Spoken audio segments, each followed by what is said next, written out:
अस्सलाम वालेकुम and welcome back to my channel. आज हम concept of state and citizenship पे बात करेंगे।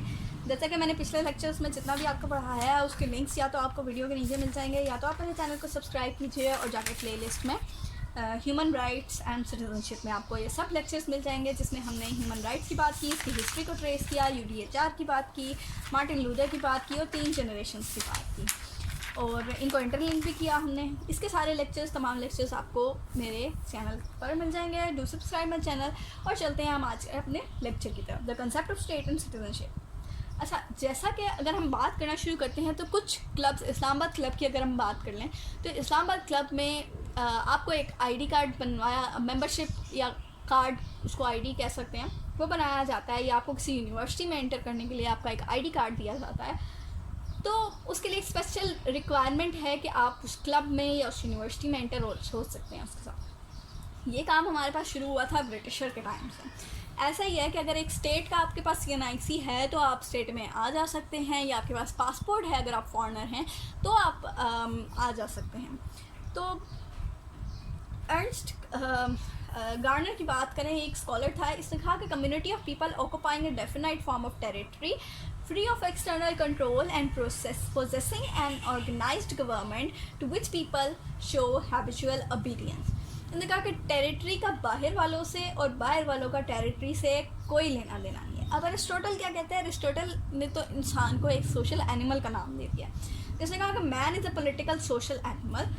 पहला ये कि one who don't need state, उसने साफ सीधी बात कर दी कि जिस बंदे को स्टेट की ज़रूरत नहीं है वो या तो कोई बीस्ट है या तो वो खुदा है।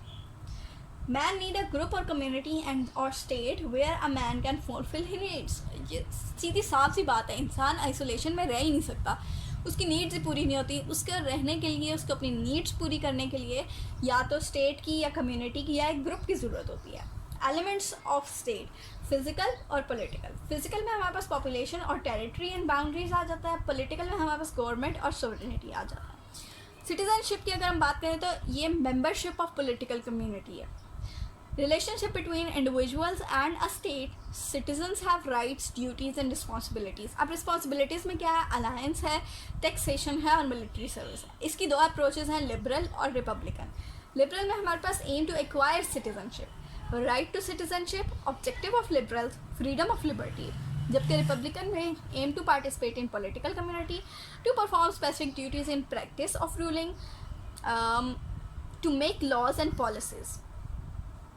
उसके बाद हम इसके हिस्टोरिकल बैकग्राउंड की तरफ चले जाते हैं।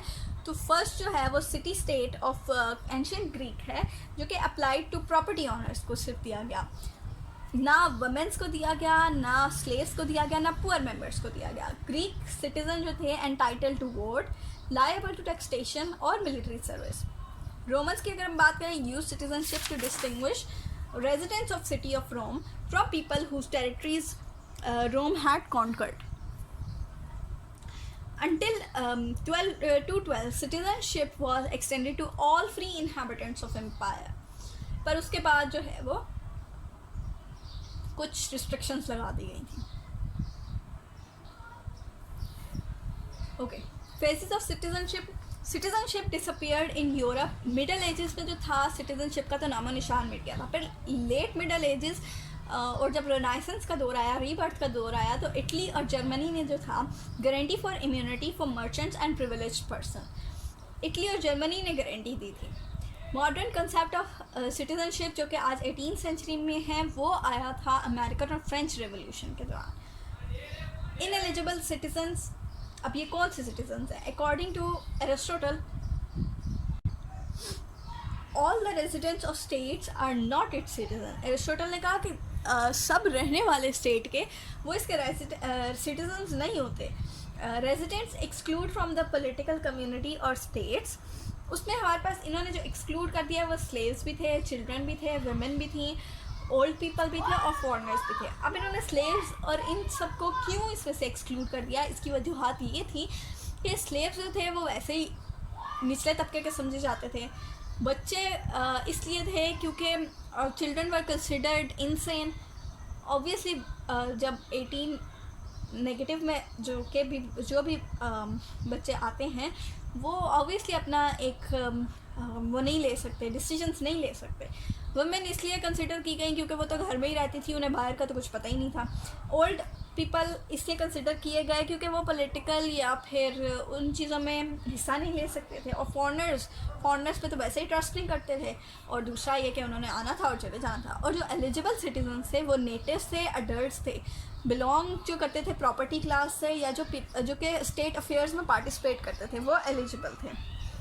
एरिस्टोटल ने कहा those who have the potential to perform state's duties have rights to acquire citizenship। अब सिटीजनशिप में भी हमारे पास टाइप्स आ जाती हैं। अब इन टाइप्स में हमारे पास citizenship by birth, born within a country, citizenship by marriage, citizenship by investment, या फिर टेम्परेरी सिटीजनशिप आ जाती हैं। तो ये हमारे पास कंसेप्ट ऑफ स्टेट और सिटीजनशिप था, जो कि हमने थोड़ा सा इस पर लेक्चर लिया। और नेक्स्ट हम बात करेंगे तो हम इस पर स्टेटस ऑफ ह्यूमन राइट्स इन इस्लाम या फिर मुस्लिम वर्ल्ड की बात करेंगे। तो ये हम नेक्स्ट लेक्चर में बात करेंगे। अभी तक जितना आपने पढ़ा कमेंट बॉक्स में ज़रूर मुझे बताइएगा कि कितना आपको समझ आई, और इससे रिलेटेड आप और क्या पढ़ना चाहते हैं या कौन सा लेक्चर लेना चाहते हैं। डू कमेंट और do subscribe to my channel. और बाकी वीडियोस के लिंक्स आपको नीचे डिस्क्रिप्शन में मिल जाएंगे। Thank you.